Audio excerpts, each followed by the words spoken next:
তো গতদিন আমরা পড়াশোনা করেছিলাম হচ্ছে কন্ডিশনাল অপারেটর পর্যন্ত। আজকে আমরা পড়ব বিটওয়াইজ অপারেটর। তো বিটওয়াইজ অপারেটর গুলো যেমন হচ্ছে bitwise and, bitwise or, bitwise not, left shift, right shift.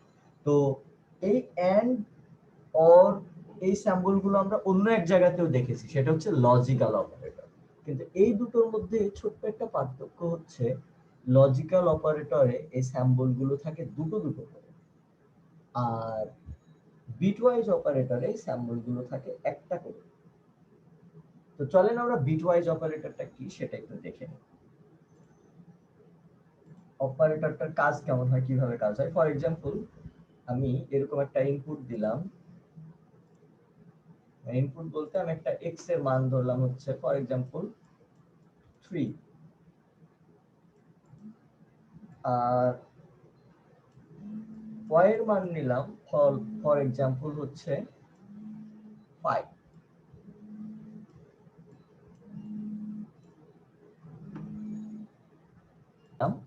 যে x এর মান হচ্ছে 3, y এর মান 5। এখন আমি z একটা ভেরিয়েবল নিলাম, z ভেরিয়েবল। এই z ভেরিয়েবলে x এবং y এই দুটোকে আমি এন্ড করব।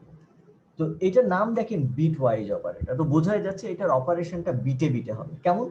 x টাকে আমি আগে বাইনারিতে কনভার্ট করি। x এর মান হচ্ছে 3, তো 3 কে যদি আমি বাইনারিতে কনভার্ট করি তাহলে হচ্ছে 1 1, আর y কে যদি বাইনারিতে কনভার্ট করি তাহলে হবে হচ্ছে 1 0 1 1 1 1 তিনটা 1 1 0 1 5 1 1 1 হলে তো 7 হয়ে যাবে। জি স্যার আমার খেয়াল ছিল না। আচ্ছা, এবার এই দুটোকে আমি এন্ড করব। এটাকে যদি আমি এন্ড করি তাহলে কি হবে? 1 1 1 হবে, 0 1 0 1 0 0। এই যে x এবং y এই দুটোকে যদি আমি এন্ড করি তাহলে এটা ডেসিমাল কত? 1 1 এই হচ্ছে 1। ফর এক্সাম্পল আমি এটা প্রিন্ট দিলাম, z কে প্রিন্ট দিলাম, প্রিন্টএফ লিখলাম। হ্যাঁ, প্রিন্টএফ হচ্ছে %d, এখানে লিখলাম হচ্ছে আমি z। তার মানে এখানে আমার আউটপুট যেটা আসবে সেটা কিন্তু আসবে হচ্ছে 1। আচ্ছা, তাহলে এটা যদি আমি অর করতাম, তাহলে কি হতো বলেন তো? আউটপুট কি আসতো? 7 আউটপুট আসতো স্যার তাহলে 7 আসতো 7 আসতো 7 আউটপুট তখন 7 1 1 1 1 1 1, তাহলে আউটপুট তখন আসতো 7। তাহলে 7 হ্যাঁ, এরকম এন্ড এবং অর সবগুলো আমরা বুঝতে পারছি, আমরা পারবো, যে নাম্বারই হোক জাস্ট বাইনারিতে কনভার্ট করে নিব, তারপর আমরা কাজটা করব। তো এই যে বিটওয়াইজ যে অপারেশন গুলো আছে, বিটওয়াইজ অপারেশন গুলো কম্পিউটারের জন্য এটা খুব সহজ হয়। মানে কম্পিউটার দ্রুত খুব ফাস্টার এই অপারেশন গুলো করে ফেলতে পারে, কারণ ওইটা কম্পিউটারের যে মেমোরি গুলো আছে, মেমোরিতে তো নাম্বার গুলো বাইনারিতেই লেখা আছে। আমি যখন অপারেশন গুলো করি আমরা তখন নরমাল অ্যারিথমেটিক অপারেশনের থেকে বিটওয়াইজ অপারেশন গুলো ফাস্টার হয়। আমরা বিটওয়াইজ আরো দুটো অপারেশন আছে, ওই অপারেশন দুটো একটু শিখে নিই। ফর এক্সাম্পল লেফট শিফট, এটা হচ্ছে লেফট শিফট অপারেশন, আর এর উল্টাটা হচ্ছে রাইট শিফট অপারেশন। ধরলাম যে x এর মান হচ্ছে 2, আগের মতো ধরলাম একটা ভ্যালু ধরলাম 2। এই x কে আমি লেফট শিফট করব, লেফট শিফটের চিহ্নটা হচ্ছে এটা। আর এই পাশে থাকবে হচ্ছে কত বিট লেফট শিফট, এই পাশে থাকবে হচ্ছে আমি কাকে লেফট শিফট করব, আর এই পাশে থাকবে কত বিট লেফট শিফট করব। তো আমি x কে লেফট শিফট করব 1 বিট, যদি 2 বিট করতাম 2 বিট, 3 বিট করলে 3 বিট। তো x কে ধরলাম যে x ভেরিয়েবলটা মেমোরি তোর 8 বিটের জায়গা, তাহলে 2 তো হচ্ছে আমি এখানে লিখলাম হচ্ছে 1 0। যদি 8 বিটে লিখি তাহলে কি করব? নিশ্চয়ই সামনে আমি 6টা 0 দিয়ে দিব। আচ্ছা, ধরলাম যে এরকম 6টা 0 আমি দিলাম সামনে, তার মানে এটা হচ্ছে 8 বিটে আমি লিখলাম। এখন এটাকে এক ঘর লেফট শিফট করতে হবে। তো এটা যদি আমি এক ঘর লেফট শিফট করি তার মানে কি সবাই এক ঘর সামনের দিকে এগিয়ে যাবে। তো সবাই এক ঘর সামনের দিকে এগিয়ে যাওয়া মানে কি জিরোটা আমার ঘরের বাইরে চলে আসবে, আর এই জিরোটা চলে আসলো এইখানে, এই জিরোটা আসবে এইখানে, এই জিরোটা এইখানে, এই জিরোটা এইখানে, এই 1 আসবে এইখানে, 0 চলে যাবে এইখানে। সো একটা ঘর ফাঁকা হয়ে গেল না? এই ফাঁকা ঘরটাই হবে হচ্ছে 0। বুঝতে পেরেছেন কিনা দেখেন, এখন লেফট শিফট মানে সবাইকে আমি এক ঘর করে লেফট শিফট করে দিব। তার মানে কি এই জিরোটা তো বাইরে চলে আসলো, সবাই এক ঘর করে বামে সরে গেল, পিছনে দেখেন একটা ফাঁকা হলো, এই ফাঁকা ঘরটাই হবে হচ্ছে 0 যদি আমি এক ঘর লেফট শিফট করি। আচ্ছা বলেন তো এটা কত? 4. 4। 4 ফর এক্সাম্পল এটা হচ্ছে আমি লেফট শিফট করে x ভেরিয়েবলটাই রাখলাম, তাহলে হলো হচ্ছে x এর মান কত হলো তাহলে 4। 4. এবার আমি সেম কাজটা আরেকবার করব, x x লেফট শিফট 1। আচ্ছা বলেন তো তাহলে এখন এই x এর ভ্যালু কত? স্যার 8 x এর ভ্যালুটা হবে অবশ্যই 8। তাহলে এখানে x এর ভ্যালুটা হলো হচ্ছে 4, এখানে x এর ভ্যালুটা হলো হচ্ছে 8। আচ্ছা 8 কিভাবে? ফর एग्जांपल এই যে এটাকে যদি আমি লেফট শিফট করি তাহলে কি হবে? হবে হচ্ছে 0 0 0, সামনে তিনটা 0, 1 আর 1 এর পিছনে হবে তিনটা 0। সিমিলার ওয়েতে এইটাকে যদি আমি আরেকবার লেফট শিফট করি তাহলে হয়ে যাবে 16। অর্থাৎ একটা নাম্বারকে যদি আমি একবার লেফট শিফট করি তাহলে ওই নাম্বারটা 2 করে বাড়তে থাকে, 2 দিয়ে গুণ হতে থাকে। তো দেখেন এটা আমি নরমালি করতে পারতাম, আমি এইভাবে লিখতে পারতাম x x * 2, বারবার এই গুণও করতে পারতাম 2 দিয়ে একই জিনিস। কিন্তু সেক্ষেত্রে এই অপারেশনটা কম্পিউটারে করতে অনেক অনেক সময় সাপেক্ষ, বলতে কম্পিউটারকে অনেক কিছু করতে হয়। এই এক্সটা একটা রেজিস্টারে পাঠাতে হয়, 2 কে আরেকটা রেজিস্টারে পাঠাতে হয়, এই রেজিস্টার দুটো গুণ করে ওদের ভ্যালুটাকে, যে ভ্যালুটা হবে ওই ভ্যালুটা একটা টেম্পোরারি রেজিস্টারে পাঠাতে হবে। ওই টেম্পোরারি রেজিস্টারে পাঠানোর পর টেম্পোরারি রেজিস্টারের ভ্যালুটা আবার এক্স কে রিব্যাক করতে হবে। এটা বহুত একটা বড় সড়ো প্রসেস, বাট এটা কিছুই না, কিন্তু আমার ভেরিয়েবলের মধ্যেই ভ্যালুগুলো আছে, জাস্ট আমি এক ঘর করে সরিয়ে দিচ্ছি। এই জন্য সব ধরনের অ্যারিথমেটিক অপারেশনই এই ধরনের বিটওয়াইজ অপারেশনের মাধ্যমে করা যায়। সেক্ষেত্রে কি হবে, বিটওয়াইজ অপারেশনগুলো অনেক ফাস্টার হয়। এখন আমাকে বলেন যে আমি যদি তাহলে এই এই এটাকে রাইট শিফট করি তাহলে কি হবে? স্যার এক করে ওই একবার করে ডান অবশ্যই পাশে চলে চলে যাবে। যাবে, এক ঘর করে কমে ডান দিকে সরে যাবে এবং ওই নাম্বারগুলো সবসময় 2 দিয়ে ভাগ হতে থাকবে। মোট কথায় ফর এক্সাম্পল এইটাকে আমি এক ঘর রাইট শিফট করব, তার মানে কি জিরোটা বাইরে বের হয়ে গেল, আসবে হচ্ছে 0 0, দুটো 0 আসবে 1 আর সামনে সবগুলো 0। তার মানে এটা ছিল 8, দেখেন হয়ে গেল 4। এটাকে যদি আমি আবার রাইট শিফট করি কি হয়ে যাবে? 1 আর 0, সামনে সবগুলো 0, এটা হয়ে গেল 2। এটাকে যদি আমি আবার রাইট শিফট করি তাহলে কি হয়ে যাবে? 1 চলে আসবে এখানে, সামনে সবগুলো 0, এটা হয়ে যাবে 1। তো এটা হচ্ছে লেফট শিফট আর এটা হচ্ছে রাইট শিফট, অপারেশনটা এরকম হয়। স্যার। এখানে জাস্ট মিনিট, এখানে হচ্ছে নাম্বার অফ বিট, আমি যদি 2 দিতাম তাহলে কি হতো, এট এ টাইমে দুইটা 0 বাইরে চলে আসতো, পিছনে দুইটা 0 যোগ হতো, অর্থাৎ দুই ঘর করে শিফট হতো। জি এবার আপনি বলেন। স্যার শিফটের ব্যাপারটা বুঝতে পারলাম, বাট আর কি ভাগ 2 দিয়ে ভাগ এই ব্যাপারটা বুঝি নাই, একটু ক্লিয়ার করে আপনি বলেন। যদি রাইট শিফট করতে থাকেন এক বিট করে একটা নাম্বারকে, তাহলে 2 দিয়ে ভাগ হতে থাকবে। প্রথমে আপনি রাইট শিফট আর করলেন, যদি লেফট শিফট করি আর লেফট তখন করতে থাকলে 2 দিয়ে গুণ হতে থাকবে।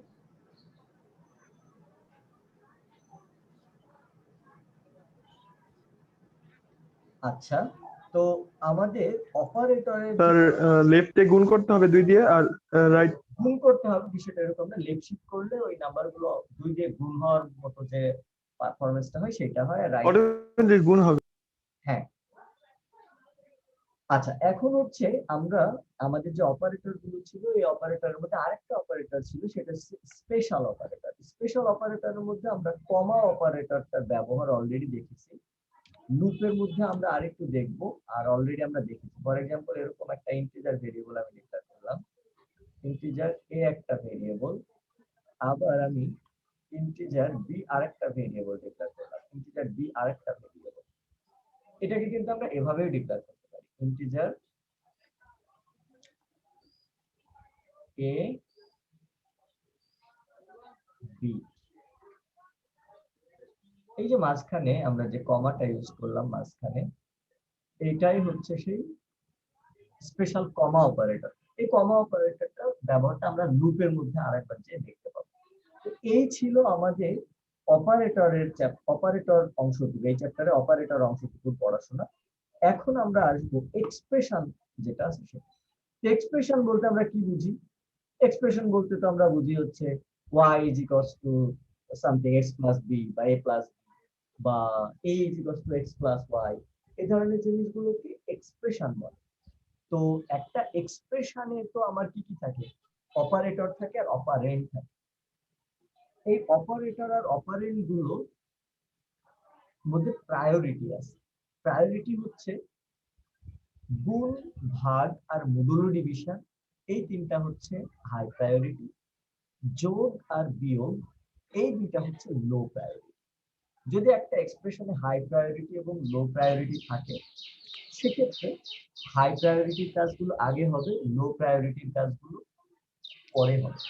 যদি এমন হয় যে একটা এক্সপ্রেশনে একাধিক হাই প্রায়োরিটি একাধিক লো প্রায়োরিটি আছে, তাহলে আমরা কি করব, তখন লেফট টু রাইট এক্সিকিউট হবে। ফর এক্সাম্পল একটা এক্সপ্রেশনে, যেমন এইটার কথাই চিন্তা করেন, এইখানে তো হাই প্রায়োরিটি আছে হচ্ছে 7 ভাগ 6 গুণ 4, কোনটার কাজটা আসলে আগে হবে? এই যদি এরকম সেম প্রায়োরিটি থাকে, তাহলে সেক্ষেত্রে লেফট টু রাইট এক্সিকিউট হবে। মানে আগেই ভাগের কাজ হবে, বিষয়টা এরকম নাই। গুণ যদি আগে থাকতো, ভাগ যদি পরে থাকতো, তাহলে মানে লেফট থেকে রাইটে যেতে যে কাজটা আগে করবে সেই কাজটা আগে হবে, যদি সেম প্রায়োরিটি হয়। হাই প্রায়োরিটি লো প্রায়োরিটি মিক্স আপ থাকতো, আগে হাই প্রায়োরিটি পরে লো প্রায়োরিটি। ইভেন যদি এমন হয় যে হাই প্রায়োরিটি পাশাপাশি অনেকগুলো আছে, সেক্ষেত্রে কি হবে, লেফট টু রাইট এক্সিকিউট হবে। ফর এক্সাম্পল আমি একটা এক্সাম্পল দিই, যে এইরকম আমার একটা এক্সপ্রেশন আছে যে y is equals to x into b divided by c plus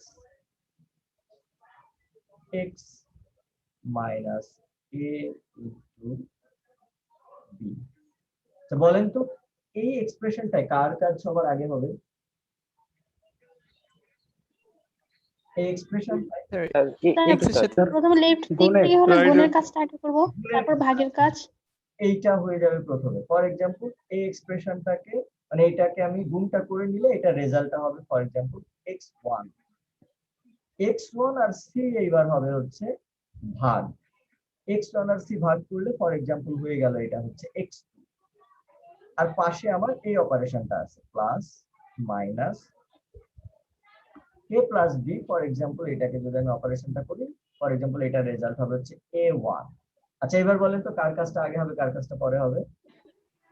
sir এবার হচ্ছে x আর x2 এবার প্লাস যোগের কাজ হবে, যোগের কাজ। দুটা যোগ হবে, যোগের তারপরে কাজ মাইনাস হবে। মাইনাস হবে। a1। ফর এক্সাম্পল এটার রেজাল্ট হলো হচ্ছে x4। এটাই হচ্ছে অপারেটরের প্রায়োরিটি এবং প্রেসিডেন্সি। প্রায়োরিটি বা প্রেসিডেন্সি সেটা হচ্ছে হাই প্রায়োরিটির কাজগুলো আমাকে আগে করতে হবে, লো প্রায়োরিটির কাজগুলো পরে করতে হবে। যদি এমন হয় যে এট এ টাইমে অনেকগুলো হাই প্রায়োরিটি আছে সেক্ষেত্রে, বা একসাথে অনেকগুলো লো প্রায়োরিটি আছে, সেক্ষেত্রে আমরা লেফট টু রাইট এক্সিকিউট করবো। প্রোগ্রাম সবসময় লেফট টু রাইট এক্সিকিউট করে। এখন এইটা তো গেল, এই চ্যাপ্টারে ছোট্ট আরেকটা টপিক পড়তে আমাদের বাকি আছে, সেটা হচ্ছে এই টপিকটা পড়ার আগে আমি আপনাদের ছোট্ট, স্যার জি বলেন। স্যার ওখানে স্যার আমরা ব্র্যাকেট ইউজ করে দিলে পরে কি স্যার হবে না? স্যার আমি তো অনেকগুলো ব্র্যাকেট ইউজ করেছি। ব্র্যাকেট কোথায় ব্র্যাকেট ইউজ করবে? স্যার যেখানে যোগ বিয়োগ গুণ ভাগ কোনটা আগে হবে স্যার সেগুলা? ওইটা আপনি ব্র্যাকেট দিয়ে আগে হবে সেটা বুঝে দিতে পারেন। যদি ব্র্যাকেট না দেন তাহলে এরকম লেফট টু রাইট এক্সিকিউট হবে। আর আমি যদি এইটাতে ব্র্যাকেটটা আগে দিই, তাহলে নিশ্চয়ই এই কাজটা আগে হবে। জি স্যার। ব্র্যাকেটের কাজ আগে হয়।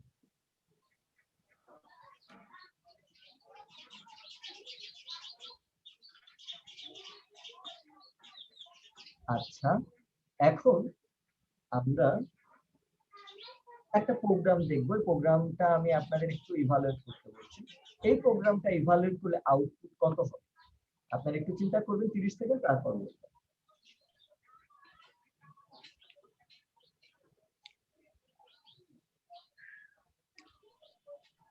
স্যার প্রশ্নটা আরেকবার বলবেন?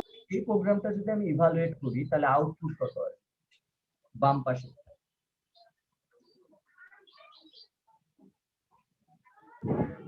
Sir sir 3 point something something আসবে। 3.33 3 পয়েন্ট হ্যাঁ মানে 3.3 এরকম। 4 নাম্বার আসবে। বাট Fourth এই number. প্রোগ্রামটা আসলে 3.333 এটা আসবে। 0 আসবে, এই প্রোগ্রামটা 3.00 আসবে। 3.00 আসবে, কারণ কি Yes, হয়নি। একটা ইন্টিজার ভেরিয়েবল নিয়েছি যেখানে ভ্যালু Integer. 10, এখানে একটা ইন্টিজার ভেরিয়েবল যার ভ্যালু হচ্ছে 3। এখন একটা ইন্টিজার ভেরিয়েবলকে বা ইন্টিজার ভ্যালুকে আরেকটা ইন্টিজার ভ্যালু দিয়ে ভাগ করলে ওদের রেজাল্ট যেটা হয় এটা অবশ্যই একটা ইন্টিজার নাম্বারই হবে। পূর্ণ তার সংখ্যা মানে হবে। এই 10 কে যদি আমি 3 দিয়ে ভাগ করি এর রেজাল্টটা অবশ্যই 3 হবে, 3.33 3 হবে। 3 হলো। তো এখন এই 3 যে নাম্বারটা আমি পেলাম ওই নাম্বারটা আমি অ্যাসাইন করছি কোথায়, এক্স ভেরিয়েবলটায়। শারমিন আমি আসছি, এক্স ভেরিয়েবলটায় যেটা আমি অ্যাসাইন করলাম ওই এক্স ভেরিয়েবলটা আবার হচ্ছে একটা ফ্লট টাইপের ভেরিয়েবল। তাহলে আমার রেজাল্টটা ফ্লটে আগে কনভার্ট হবে, তারপর আউটপুট আসবে। ফ্লটে কনভার্ট হলে কি 3 পর ওই যে বাই ডিফল্ট 6টা শূন্য আসবে, তাহলে আমার আউটপুট আসবে 3 পর এরকম 0 0 0। জি শারমিন। স্যার ভুলে হ্যান্ড রাইজ হয়ে গেছে। ও ভুলে হয়ে গেছে। আচ্ছা এখন এইটা তো আমরা বুঝতে পেরেছি, একটা ইন্টিজার নাম্বারকে ইন্টিজার নাম্বার দিয়ে ভাগ করলে জি অবশ্যই জি integer। এখন জি আমরা স্যার। জি যে এই অপারেশনটা আসলে একটা রিয়েল অপারেশন, মানে অরিজিনাল ভ্যালু যেটা আছে সেই ভ্যালুটাই হোক। তাহলে আমরা কি করলো, আমরা হচ্ছে দেখেন এই যে এ ভেরিয়েবলটা আছে না, এই এ ভেরিয়েবলটার সামনে একটা প্লট লিখে দিলাম। অর্থাৎ আমরা বোঝাতে চাচ্ছি যে এই এক্সপ্রেশনটাই বা এই অপারেশনটাই এ ভেরিয়েবলটা প্লট হিসেবে কাজ করে। এ ভেরিয়েবলটা ইন্টিজার, সব জায়গায় ইন্টিজার, কিন্তু এই এক্সপ্রেশনটা এ ভেরিয়েবলটা প্লট হিসেবে কাজ করে। তাহলে কি হবে, এখন এই এ ভেরিয়েবলটা কিন্তু প্লটে কনভার্ট হয়ে যাবে। আমরা ম্যানুয়ালি প্লটে কনভার্ট করে দিলাম, প্লটে কনভার্ট হয়ে গেল। এখন এই যে বি ভেরিয়েবল, যে ভেরিয়েবলটা ইন্টিজার, ওই ইন্টিজার ভেরিয়েবলটা অটোমেটিক্যালি প্লটে কনভার্ট হয়ে যাবে। প্রোগ্রামিং এ ছোট ভেরিয়েবল গুলো বড় ভেরিয়েবলকে সবসময় ফলো করে। অর্থাৎ ইন্টিজার থাকলে ফ্লট থাকলে ফ্লটে কনভার্ট হবে, ফ্লট ডাবল আছে ডাবলে কনভার্ট হয়ে যাবে, ইন্টিজার লং ইন্টিজার আছে ইন্টিজারটা লং ইন্টিজারে কনভার্ট হয়ে তারপর অপারেশনটা হবে এইরকম। তো এইটা দেখেন আমরা প্লট ম্যানুয়ালি করে দিলাম আর এই বি অটোমেটিক্যালি প্লটে কনভার্ট হয়ে যাবে। আমরা চাইলে কিন্তু এ এর সামনে প্লট লিখতে পারতাম, আবার বি এর সামনে আবার আমরা চাইলে শুধুমাত্র বি এর সামনেও প্লট লিখতে পারতাম, এটা ফাঁকা রাখতে পারতাম। তাহলে কি হলো, বি প্লট ভেরিয়েবল হয়ে গেল আর এ তো ইন্টিজার, এ তো অটোমেটিক্যালি প্লটে কনভার্ট হয়ে যাবে। তো এখন আমাদের রেজাল্টটা অরিজিনাল রেজাল্ট হবে। এটা প্লট একটা ভেরিয়েবল, এটা প্লটে কনভার্ট হয়ে গেল, প্লট দিয়ে প্লটকে ভাগ করব, রেজাল্ট প্লট আসবে, এক্সটা এখন কিন্তু আমি পাবো ভগ্নাংশ আসবে। এই কাজটা আমি করলাম, এই যে কাজটা এইটাকেই বলে টাইপ কাস্টিং বা টাইপ কনভার্সন। এটাকে বলে টাইপ কাস্টিং বা টাইপ কনভার্সন। এই টাইপ কাস্টিং বা টাইপ কনভার্সনটা দুই ধরনের হয়। একটা হচ্ছে এক্সপ্লিসিট টাইপ কনভার্সন, যেটা ইউজাররা বাইরে থেকে করে দেয়। এক্সপ্লিসিট বলতে এক্সটার্নাল, এক্সটার্নাল সোর্স থেকে। আমরা এইটা দেখেন আমরা জোর করে করে দিয়েছি যে তুমি এখন প্লট, এটা হচ্ছে এক্সপ্লিসিট টাইপ কনভার্সন। আর দেখেন বি অটোমেটিক্যালি প্লটে কনভার্ট হয়ে গেল, এটাকে বলে ইমপ্লিসিট টাইপ কনভার্সন। কম্পাইলার যে কনভার্সনটা নিজে করে নেয় সেটা ইমপ্লিসিট টাইপ কনভার্সন, আর আমরা বাইরে থেকে যেটা করে দিই সেটা explicit type conversion. Tanvir, sir যদি আমরা স্যার বি কে প্লট করি তাহলে কি তখন কি এ অটো হয়ে যাবে? এ বি কে যদি আপনি প্লট করে তাহলে এ অটোমেটিক্যালি প্লটে কনভার্ট হয়ে যাবে। স্যার আমার তো মাত্র বললেন যে মানে ছোট সংখ্যা বড় সংখ্যাকে ফলো করে, ছোট তো সংখ্যা বলি, এখানে তো স্যার এ বড় সংখ্যা, ছোট সংখ্যা বলিনি, ভেরিয়েবলের ছোট যে টাইপ ভেরি সেই ভেরিয়েবলের মানে ভেরিয়েবল ছোট যে মানটা। ফলো করবে। যেমন ইন্টিজার, ইন্টিজারের থেকে বড় সাইজে বড় কে প্লট, তাহলে ইন্টিজার প্লট কে ফলো করবে, প্লট ডাবল কে ফলো করবে, এরকম। মানে এখানে 3 ছোট সংখ্যা আর এ ও আচ্ছা, ফলো করছে, বিষয়টা কিন্তু এরকম। ওইটার জন্য। ছোট ভেরিয়েবল গুলো বড় ভেরিয়েবল, মানে ছোট ভেরিয়েবলের টাইপ। আর স্যার ক্যারেক্টার ইন্টিজার যদি থাকে তাহলে ক্যারেক্টার ইন্টিজার কে ফলো করবে, integer long integer. For example একটা এক্সপ্রেশনে ডাবল প্লট ইন্টিজার আর ইয়ে আছে ক্যারেক্টার আছে, তাহলে সবাই ফলো করবে হচ্ছে ডাবল। একটা ইন্টিজার আর ফ্লট কি গুণ করা যায়? একটা ইন্টিজার আর ফ্লট অবশ্যই গুণ করা যায়, তাহলে রেজাল্ট ফ্লোর সংখ্যা আসবে রেজাল্ট না ফ্লট স্যার? সংখ্যা। হ্যাঁ ফ্লট সংখ্যা আসবে। কোন ফ্লট আসবে? নুরুল ইসলাম। স্যার কথাগুলো আস্তে শোনা যাচ্ছে আপনার।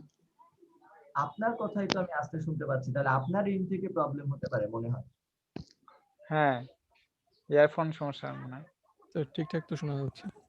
আচ্ছা, তো এটা হচ্ছে টাইপ কনভার্সন। টাইপ কনভার্সন তো দুই ধরনের হয়, একটা হচ্ছে এক্সপ্লিসিট, একটা ইমপ্লিসিট, যার এক্সাম্পল আমরা দেখতাম। তো এই ছিল আমাদের এই চ্যাপ্টারের পড়াশোনা। আর আপনাদের আমি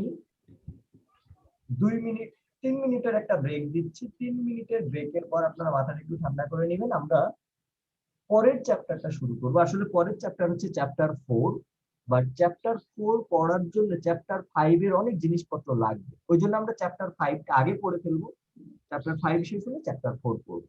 তার মানে এইটার পর আমরা চ্যাপ্টার 5টা পড়াশোনা শুরু করবো।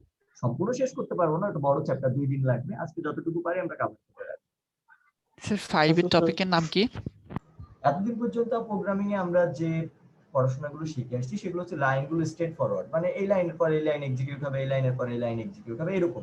আমরা কিন্তু কোনো কন্ডিশন দিয়ে, মানে কোনো লাইনকে ওইভাবে কন্ট্রোল করিনি যে এই কন্ডিশন যদি ট্রু হয় তাহলে এই লাইনগুলো এক্সিকিউট হবে, এই কন্ডিশন ফলস হলে এই লাইনগুলো এক্সিকিউট হবে, এইরকম সাধারণত করিনি। তো এই ধরনের কাজগুলো যদি আমাদের করতে হয় তাহলে আমাদের ডিসিশন মেকিং এন্ড ব্রাঞ্চিং এইটা একটু শিখতে হবে। তো এই ডিসিশন মেকিং এন্ড ব্রাঞ্চিং এর মধ্যে আছে হচ্ছে if statement, conditional operator statement. এইটা আবার আমাদের একটু পরিচিত, কারণ আমরা অপারেটর চ্যাপ্টারে এটা পড়াশোনা করেছি। আর লাস্ট ওয়ান হচ্ছে সুইচ স্টেটমেন্ট। তো এইরকম এই যে ইফ স্টেটমেন্ট যেটা আছে, এই ইফ স্টেটমেন্টকে আবার 4টা ভাগে ভাগ করা যায়। Simply, if dot dot else, nested if else, আর হচ্ছে ইলস ইফ ল্যাডার। তো আমরা এই চ্যাপ্টারটা যতটুকু পারি আজকে পড়াশোনাটা শুরু করব, আর আগামী ক্লাসে এই চ্যাপ্টারটা পড়াশোনা আমরা শেষ করব। তো এখন আমি আসি, প্রথমে আমরা সিম্পল ইফটা একটু পড়াশোনা করে নিই। তো এরকম লিখতে হবে আমাদের ইফ, তারপর একটা ফার্স্ট ব্র্যাকেটের মধ্যে কন্ডিশন। কন্ডিশন বলতে এই যে রিলেশন গুলো, এক্স ওয়াই থেকে বড় কিনা, এ বি এর থেকে ছোট কিনা, এক্স এর ভ্যালুটা 20 এর থেকে বড় কিনা, এই ধরনের একটা কন্ডিশন আমি দেব। যদি কন্ডিশনটা ট্রু হয় তাহলে ইফ এর মধ্যে যে ব্লকটা থাকবে সেই ব্লক, মানে ইফে আমি যে কাজটা করতে দেব, এটাকে বেসিক স্ট্রাকচার বলে। দেখেন এটা কিন্তু প্রোগ্রামিং দিয়ে লেখা নাই, ইন জেনারেল লেখা। তাহলে এই কন্ডিশনটা যদি ট্রু হয় তাহলে ইফ এর ব্লকটা এক্সিকিউট হবে। যদি কন্ডিশনটা ফলস হয় তাহলে ইফ এর ব্লকটা এক্সিকিউট হবে না। কন্ডিশনটা ট্রু হলে ইফ এর ব্লক এক্সিকিউট হবে, কন্ডিশন ফলস হলে ইফ এর ব্লক এক্সিকিউট হবে না। এখানে একটা বিষয় দেখেন, যদি ইফ এর মধ্যে একটা স্টেটমেন্ট থাকে, সিঙ্গেল কোনো স্টেটমেন্ট থাকে, একটা স্টেটমেন্ট, ফর এক্সাম্পল একটা প্রিন্টএফ এর লাইন আছে, অন্য কিছু নাই, সেক্ষেত্রে এই সেকেন্ড ব্র্যাকেট দুটো দেওয়াটা ম্যান্ডেটরি না। ওটা আমার ইচ্ছা, আমি দিতেও পারি নাও পারি। কিন্তু যদি একাধিক লাইন থাকে বা একটা ব্লক থাকে, ব্লক অফ স্টেটমেন্ট থাকে, তাহলে কিন্তু অবশ্যই আমাদের সেকেন্ড ব্র্যাকেট দিয়ে ঘিরে দিতে হবে। তো এইটা ছোট্ট একটা এক্সাম্পল আমরা দেখে নিই। আমরা কিবোর্ড থেকে একটা নাম্বার ইনপুট নিলাম, নাম্বার ইনপুট নিলাম, নেওয়ার পর আমরা একটা কন্ডিশন দিয়েছি, ইফ এই যে নাম্বারটা যদি 0 থেকে বড় বা সমান হয়, এই কন্ডিশনটা যদি ট্রু হয় তাহলে এই যে প্রিন্টএফ এর নাম্বার ইজ পজিটিভ, এই কন্ডিশনটা কেবল ট্রু হলেই নাম্বার ইজ পজিটিভ এই প্রিন্টএফ এর মধ্যে যেটা আছে প্রিন্টএফটা এক্সিকিউট হবে। আর এই কন্ডিশনটা যদি ফলস হয় তাহলে কিন্তু এটা এক্সিকিউট হবে না। অর্থাৎ এই কন্ডিশনটা ট্রু হলে একটা কাজ হবে, সেটা হচ্ছে এটা, ফলস হলে কিছুই হবে না। সিমিলার ওয়েতে আমরা আরেকটা কন্ডিশন দিয়েছি, নাম্বারটা যদি 0 থেকে ছোট হয় তাহলে কি, এই কন্ডিশনটা যদি ট্রু হয় একটা কাজ হবে, এই কন্ডিশনটা যদি ফলস হয় তাহলে কিছুই হবে না। এইটা হচ্ছে সিম্পলি। ফর এক্সাম্পল আমি আরেকটা প্রোগ্রাম করলাম, আমি একটা সরাসরি একটা প্রোগ্রাম করি যে আমি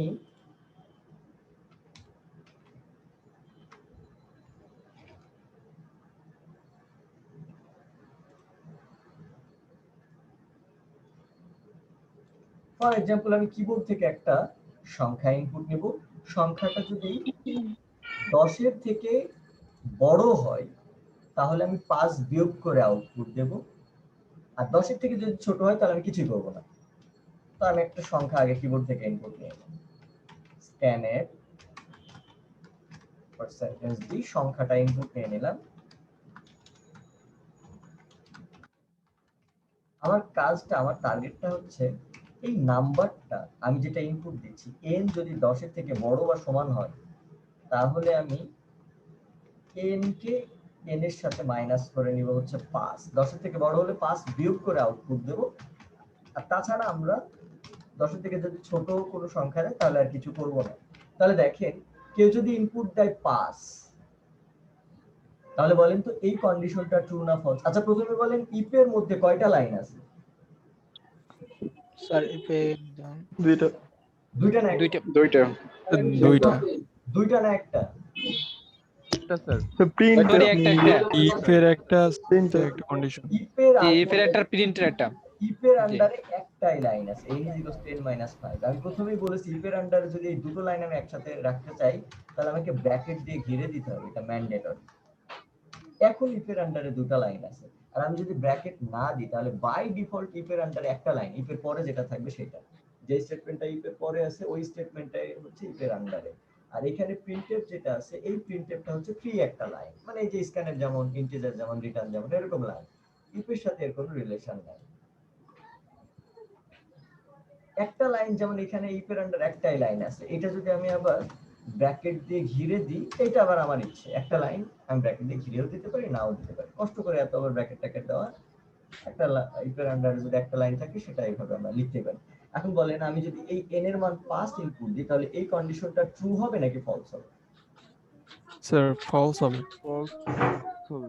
আমি n এর মান যদি 5 ইনপুট দিই তাহলে এই কন্ডিশনটা অবশ্যই ফলস হবে।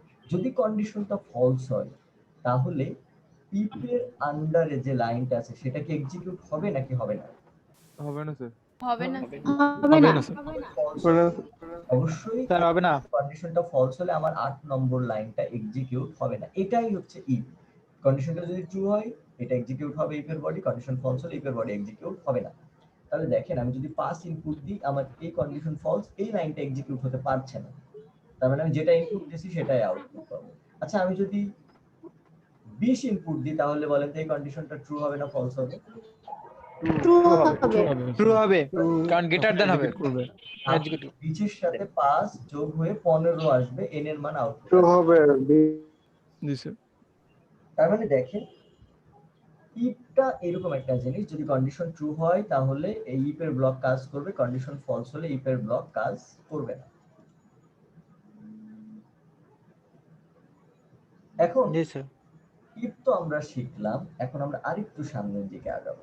আমরা এখন শিখব হচ্ছে সিম্পল ইফ আমরা শিখে ফেলেছি, এখন আমরা শিখব সিম্পল ইফের প্রোগ্রামও দেখেছি, আমরা শিখব ইফ এলস। এখন এই ইফ এলসটা কি জিনিস? ইফ এলস হচ্ছে এই ইফ এর মধ্যে একটা কন্ডিশন থাকবে, যদি কন্ডিশনটা ট্রু হয় তাহলে ইফ এর ব্লক এটা এক্সিকিউট হবে, স্টেটমেন্ট। আর কন্ডিশনটা যদি ফলস হয়, কন্ডিশন যদি ফলস হয় তাহলে ইলস এর ব্লকটা এক্সিকিউট হবে। কন্ডিশনটা যদি ট্রু হয় তাহলে ইফ এর ব্লক এক্সিকিউট হবে, কন্ডিশন যদি ফলস হয় তাহলে এলস এর ব্লক এক্সিকিউট হবে। আচ্ছা সিম্পল ইফ এর থেকে এটার পার্থক্যটা তাহলে কি হলো বলেন তো? স্যার স্যার সিম্পলি স্টেটমেন্ট দুইটা, এখানে কিছু না কিছু হলে এক্সিকিউট হবে আর ওখানে ফলস হবে হলে না। তো সেটা আউটপুট হতো, কিন্তু এখানে ফলস হলে এলস এর কাছে যাবে,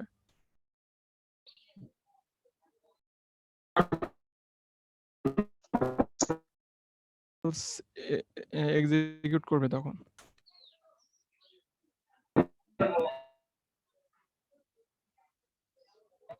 হ্যাঁ এইখানে দেখেন সিম্পল ইফে কি হচ্ছিল, কন্ডিশনটা চেক করে ট্রু হলে কাজ হবে, ফলস হলে কিন্তু কিছুই হবে না। আর এইটার ক্ষেত্রে ট্রু হলে একটা কাজ হবে, ফলস হলে অন্য আরেকটা কাজ হবে। ট্রু হলে আমার ইফ এর ব্লকটা এক্সিকিউট হবে আর ফলস হলে এলস এর ব্লকটা এক্সিকিউট হবে।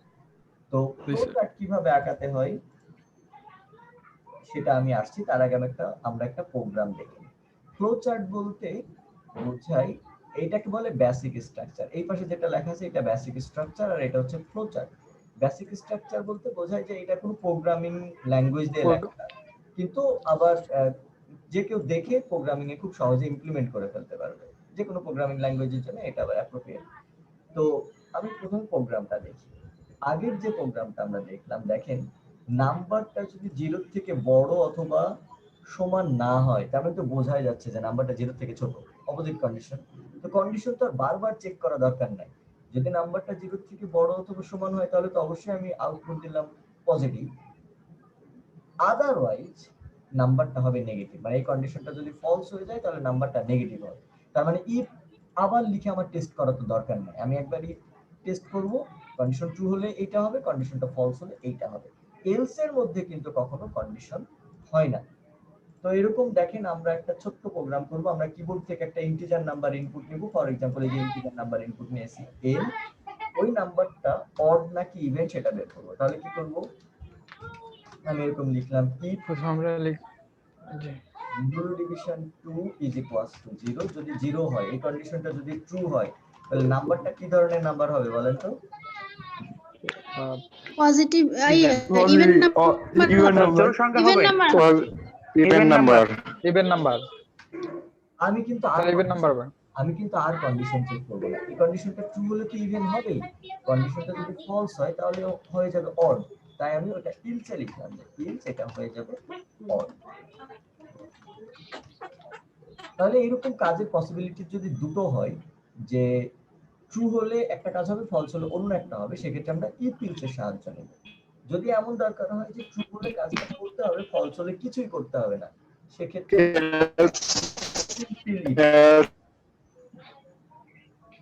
এই কাজটা কিন্তু এভাবেও লেখা যেত। দেখেন if n is equals to 1 তাহলে হতো 1, এভাবেও লেখা যাবে। আগে যেটা if else দিয়ে লেখাছিলাম সেভাবেও লেখা যাবে। এই দুটোর মধ্যে কোনটা ভালো, কোন প্রসেসটা ভালো হবে? স্যার ইপিএস মনে হয় স্যার, আমি সবগুলো ইফ দিয়ে একটা করছিলাম স্যার, হয়েছিল না।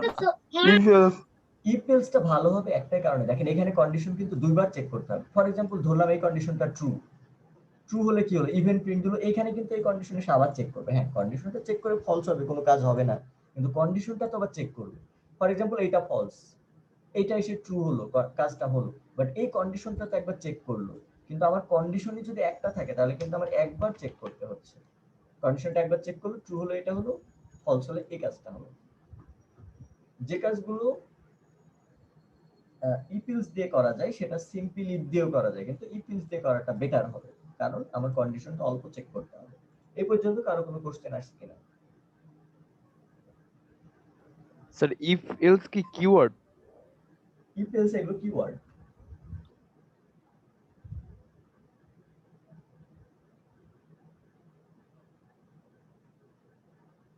স্যার এখানে সেকেন্ড ব্র্যাকেট ব্যবহার করা লাগবে না? এটা আমি প্রথমে ক্লিয়ার করে নিলাম। যদি if বা else এই ব্লকগুলোতে যদি একটা করে স্টেটমেন্ট থাকে তাহলে সেকেন্ড ব্র্যাকেটটা ম্যান্ডেটরি, আপনি দিলেও সমস্যা নাই, না দিলেও সমস্যা নাই। কিন্তু যদি একাধিক লাইন থাকে তাহলে অবশ্যই আমাদের সেকেন্ড ব্র্যাকেট দিতে হবে। ফর এক্সাম্পল এই লাইনটা, এখানে আরেকটা লাইন আছে, ধরলাম এই লাইনটা আমি কপি করে পেস্ট করলাম, এর মধ্যে দুইটা লাইন আছে। এখন দেখেন যদি আমি প্রোগ্রামটা রান করি তাহলে কিন্তু একটা এরর হবে, কারণ বলছে তুমি এখানে দুটো লাইন লিখছো কিন্তু ব্র্যাকেট দাওনি কেন। ঠিক আছে, জি স্যার। একটা সিঙ্গেল লাইন হলে ব্র্যাকেট ম্যান্ডেটরি না, আমি দিলেও সমস্যা নাই, না দিলেও সমস্যা নাই, কিন্তু মাল্টিপল লাইন হলে অবশ্যই ব্র্যাকেট দিতে হবে। জি স্যার। আর কারো কোনো কোশ্চেন আছে কি? আচ্ছা, আমরা আরেকটা জিনিস পড়বো এখন, এইটা পড়ে আজকে শেষ, এই টপিকটা আমাদের শেষ টপিক আজকের দিনে। সেটা হচ্ছে nested if else. Programming A nested বলতে বোঝায় একটার মধ্যে যখন সেম প্রপার্টিজের আরেকটা জিনিস চলে আসে, মানে একটার মধ্যে সেম প্রপার্টিজ আরেকটা আছে, তাহলে সেটাকে নেস্টেড বলে। যেমন দেখেন এখানে একটা ইফ এলস আছে না, এই যে ইফ আর এলস, কিন্তু এই ইফ এর মধ্যে আবার একটা ইফ এলস আছে, একটা ইফ এলস এর মধ্যে আবার আরেকটা ইফ এলস আছে। এই ধরনের একটা ইফ এলস এর মধ্যে আরেকটা ইফ এলস থাকলে এটাকে বলা হচ্ছে নেস্টেড ইফ এলস। তো আমরা ছোট্ট একটা এক্সাম্পল দেখব এই নেস্টেড ইফ এলস এর। তারপর আমি আপনাদের ফ্লো চার্ট আঁকানো শেখাবো। কিবোর্ড থেকে আমরা 3টা সংখ্যা ইনপুট নেব, ওই সংখ্যা 3টার মধ্যে কে সব থেকে বড় সেটা আমরা বের করব। তো প্রথমে আমি 3টা ভেরিয়েবল ডিক্লেয়ার করে নিলাম এবং 3টা সংখ্যা ইনপুট নিয়ে নিলাম।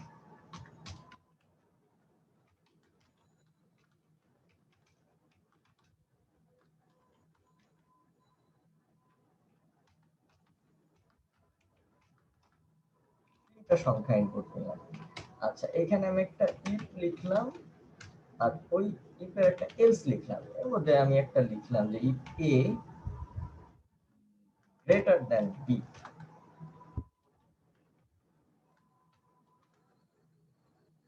আবার লিখলাম if A greater than C. আচ্ছা বলেন তো যে এই কন্ডিশনটা যদি ট্রু হয় তাহলে কি হবে? ইফ এর বডিতে ঢুকবে। আচ্ছা এলস এর একটা ব্লক করে রাখি, পরে কাজে লাগাবো। এই কন্ডিশনটা যদি ট্রু হয় তাহলে ইফ এর বডিতে ঢুকবে, আর এই কন্ডিশনটা ফলস হলে নিশ্চয়ই এলস এর ব্লকে ঢুকবে। এই কন্ডিশনটা ট্রু হলো, আবার এই কন্ডিশনটাও ট্রু হলো, তাহলে বলেন তো কে সব থেকে বড়? এ নিশ্চয়ই A বড়, বড় কারণ হবে এ সবার বি এর থেকে বড় বলে এই ব্লকে আসছে। আবার এখানে আমি লিখেছি এ সি এর থেকে বড়, তাহলে আমি প্রিন্ট করব হচ্ছে এই কন্ডিশনটা যদি ট্রু হয় তাহলে এদের মধ্যে বড় নাম্বারটা হচ্ছে আসলে এ। এ আচ্ছা ইলস, যদি ইলস এর ব্লকে আসে তাহলে বলেন তো কে সব থেকে বড়? সি। নিশ্চয়ই সি বড়, কারণ এ থেকে বড় বলে এই ব্লকে আসছে, কিন্তু এ আবার সি এর থেকে বড় না।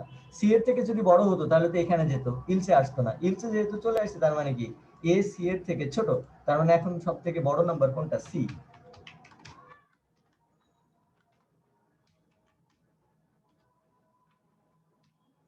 এইবার দেখেন এই কন্ডিশনটা ট্রু হলে তো এই ব্লকে আসবে, এই কন্ডিশনটা যদি ফলস হয় তাহলে এলসে চলে যাবে।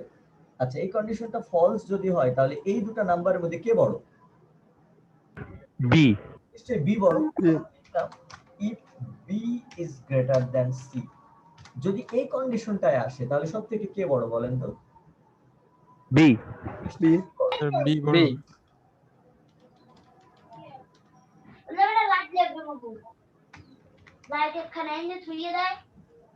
হবে। রাজিন আচ্ছা আর যদি এলসে আসে তাহলে কে বড় বলেন তো? সি। সি বড়। সি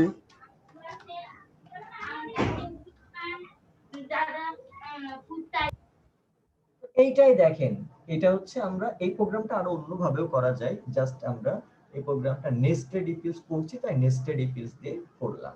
দেখেন এই ইফ এর মধ্যে একটা ইফ এলস আছে, আবার এলস এর মধ্যে একটা ইফ এলস আছে। এরকম একটার মধ্যে যদি সেম জিনিস আরেকটা থাকে প্রোগ্রামিং এ সেটাকে বলে নেস্টেড। দেখেন প্রোগ্রামটা আমি রান করলাম, 3টা ইনপুট দিলাম।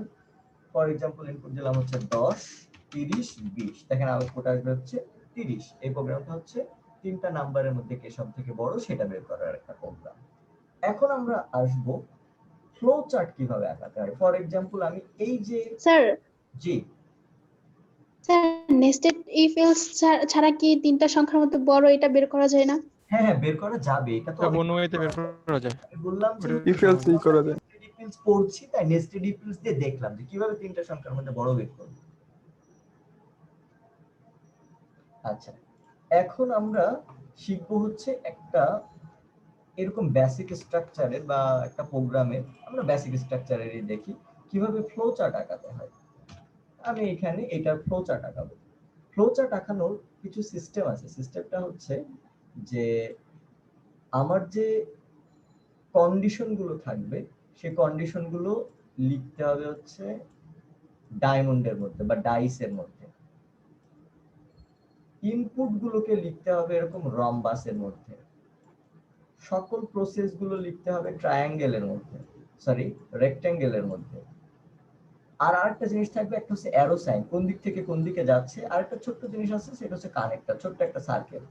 সে কানেক্টরটা কি করে? ফর এক্সাম্পল এই দিক থেকে একটা লাইন আসলো, এই দিক থেকে একটা লাইন আসলো, এই দিক থেকে একটা আসলো, এই তিনটাকে কানেক্ট করে দিয়ে ওর নিচের দিকে এরকম পাঠিয়ে দিল, এরকম। এটা হচ্ছে কানেক্টরের কাজ। তো ঠিক আছে, এগুলো ব্যবহার করে আমরা এই কন্ডিশনের একটা ফ্লো চার্ট আঁকাবো। প্রথমে দেখেন কি হলো কন্ডিশন, এটা হচ্ছে একটা কন্ডিশন। তো কন্ডিশন লিখতে হবে কিসের মধ্যে? আমাদের কন্ডিশন লিখতে হবে ডাইসের মধ্যে। আমি ডায়মন্ড আকৃতি। হ্যাঁ, ডায়মন্ড বা ডাইস। কন্ডিশন না বলে না লিখে ছোট করে আমি লিখলাম C1, ধরলাম যে কন্ডিশন 1 লিখলাম। আচ্ছা, এর উপর দিয়ে আমরা এরকম একটা তীর চিহ্ন দিব আর এখানে একটা লিখে দেবো এন্ট্রি।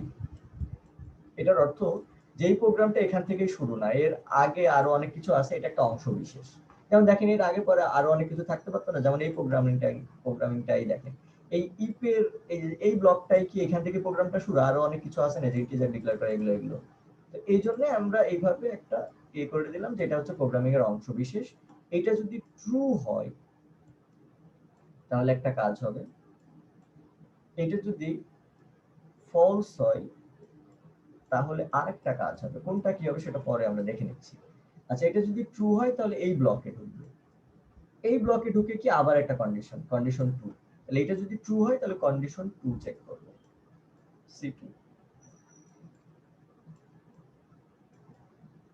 C2 ট্রু হলে একটা কাজ হবে, C2 ফলস হলে আরেকটা কাজ হবে। এখানে ট্রু ফলস কোনটা এবং লাইনগুলোর অ্যারো, এটা খুব ইম্পর্টেন্ট বিষয়, অ্যারোগুলো। আচ্ছা, C2 যদি ট্রু হয় তাহলে কি হবে? স্টেটমেন্ট 1 এক্সিকিউট হবে। এখন স্টেটমেন্ট 1 তো একটা প্রসেস, তাহলে আমি লিখব রেক্টেঙ্গেলের মধ্যে C2 যদি ট্রু হয় তাহলে হবে আমার S1, আর C2 যদি ফলস হয় তাহলে হবে হচ্ছে S2। আচ্ছা, C1 যদি তার এই দিকের কাজটা হয়ে গেল, C1 ট্রু হলে কি হবে সেটা হয়ে গেল। C1 ফলস হলে কি হবে? স্টেটমেন্ট 3 এক্সিকিউট হবে। তার মানে C1 যদি ফলস হয় তাহলে এক্সিকিউট হবে হচ্ছে S3। এখন দেখেন তিনটা আলাদা আলাদা লাইন, আমি এখন একটা কানেক্টর নিয়ে লাইনগুলোকে একসাথে অ্যাড করে দিব।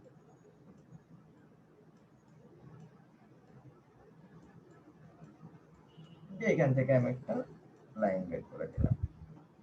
এইভাবে আমাদের ফ্লো চার্ট গুলো আঁকাতে হয়। স্লাইডে আমরা যাই তাহলে আরেকটু বুঝতে পারবেন। স্লাইডে যে ফ্লো চার্ট গুলো আঁকানো আছে, যেমন এটা হচ্ছে ইপিএলস এর ফ্লো চার্ট আঁকানো আছে। এই যে এখান থেকে এন্ট্রিটা আগে দিয়ে নিছে, কন্ডিশনটা যদি ট্রু হয় তাহলে স্টেটমেন্ট 1, কন্ডিশনটা ট্রু হলে স্টেটমেন্ট 1, কন্ডিশনটা ফলস হলে স্টেটমেন্ট 2। এইবার স্টেটমেন্ট 1 আর 2 একসাথে কানেক্ট করে নিচের দিকে আর যদি কোনো কাজ থাকে সেই কাজগুলো হবে। তো এই ছিল আমাদের আজকের টপিক, আমাদের আজকে পড়াশোনার বিষয়বস্তু এই পর্যন্তই। আগামী দিন আমরা রেস্ট অফ দি টপিকগুলো পড়াশোনা করব। যদি কারো কোনো কোশ্চেন থাকে তাহলে কোশ্চেনগুলো বলেন।